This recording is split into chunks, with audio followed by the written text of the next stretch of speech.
welcome back to the MHC Server. This is John Fowl, and this month's MHC is Color the Mesa. So, last episode you've seen all this stuff. Still my starter house, and I'm up here on my fishing perch. But we've made some improvements, as have others, and I'll show you some of the things that have been going on in the server. So one of the builds you might see over here, this is the outline of Johnny Raiku's house. He's been busy at work. I added a sugarcane farm down here, and then also this canal is new. There was it was a river biome at the bottom of this canyon here, but now this canal goes all the way out to the lake by my house. Johnny also added, over in this neighborhood, a cemetery. I haven't updated it with the latest players' deaths. Unfortunately, we have Java Dad to add here. And Michael suggested maybe adding some of the solo player deaths as well. And so, in addition to Grandma's Gone Gaming and Lynn, who died on the server, Java Dad, who died in the server, I think Scody and Meatless died in the solo player, and we'll be adding grace for them here as well. Of course, it doesn't mean they can't come on and be Walking Dead here on the server. So this is the entrance to my house, but you'll see in the distance Java Dad was working on the frame of a house over here, and it was jumping, I believe, from that frame trying to hit the water that he died. We'll go take a quick look at that. Oop, security. I did add some decorations to my house. Showed some of that off in episode 3 if you want to go check it out.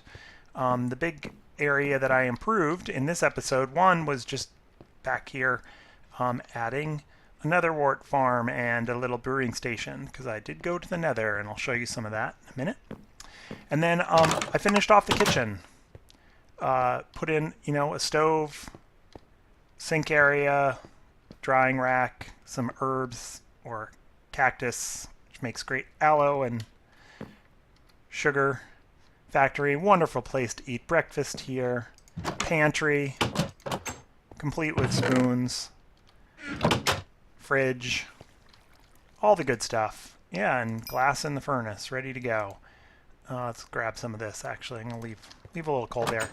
I added these pressure plates also. Gold matches the handles of the door, and I think it shows it off nicely.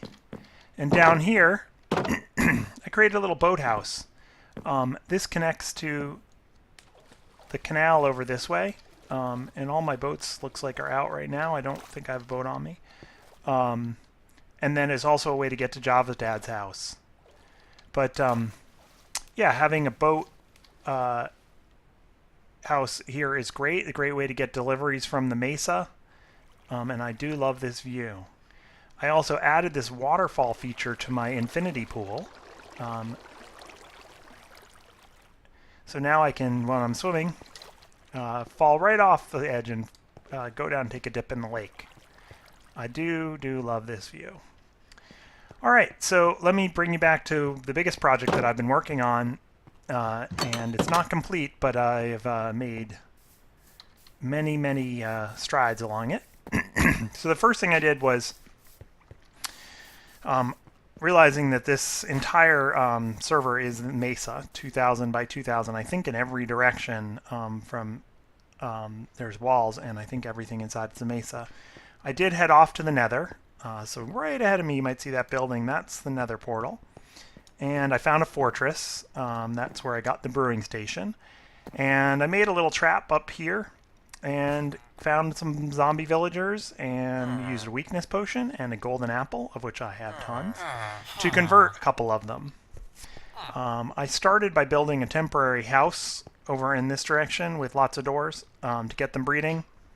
But really the point was to set up a zombie villager breeder station, which I did here. So you'll see I have one brown coat villager who I put in here as a baby, and one other villager.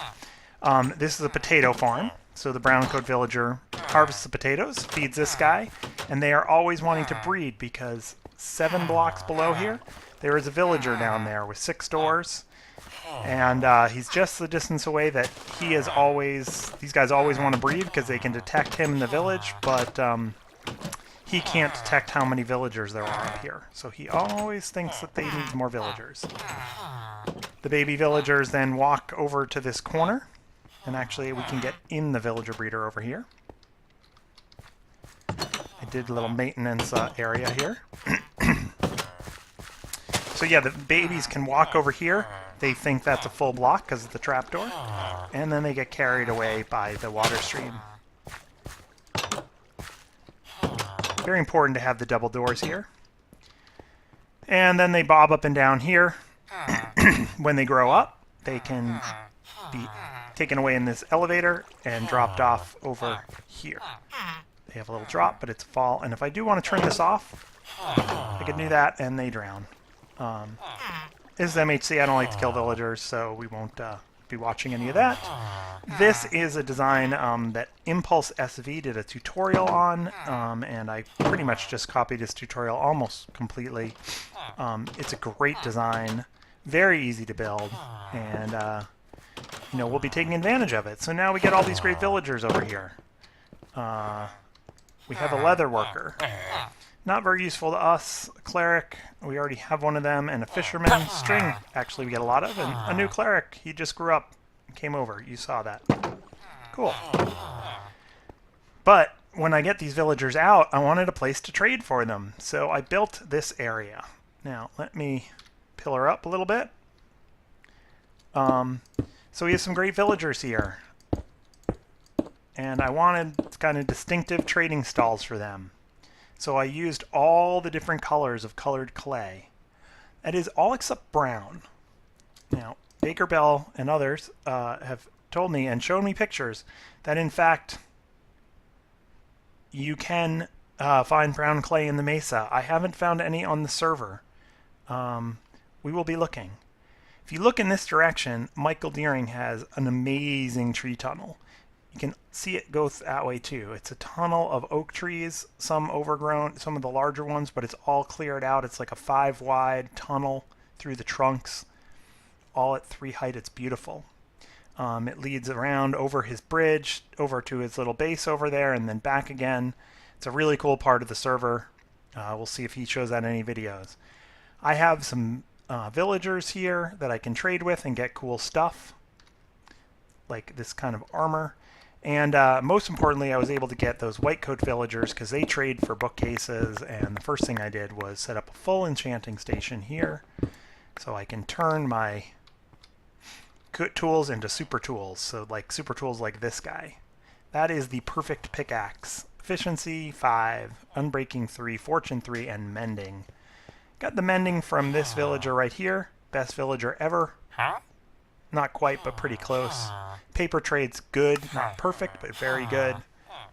A mending book for 16 emeralds, which is fantastic. And a sharpness 5 book, which is also great. Blast protection's pretty good too, but sharpness 5, pretty sweet. Way to get sharpness 5 on a sword.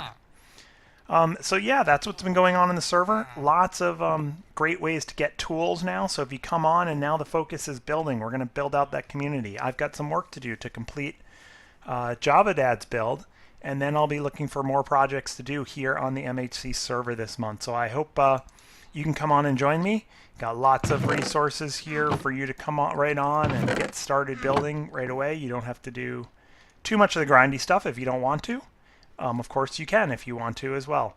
So if you do come on the server, let me know, and let me know what resources you need to get started on your projects. Thanks for watching. Talk to you soon. Bye.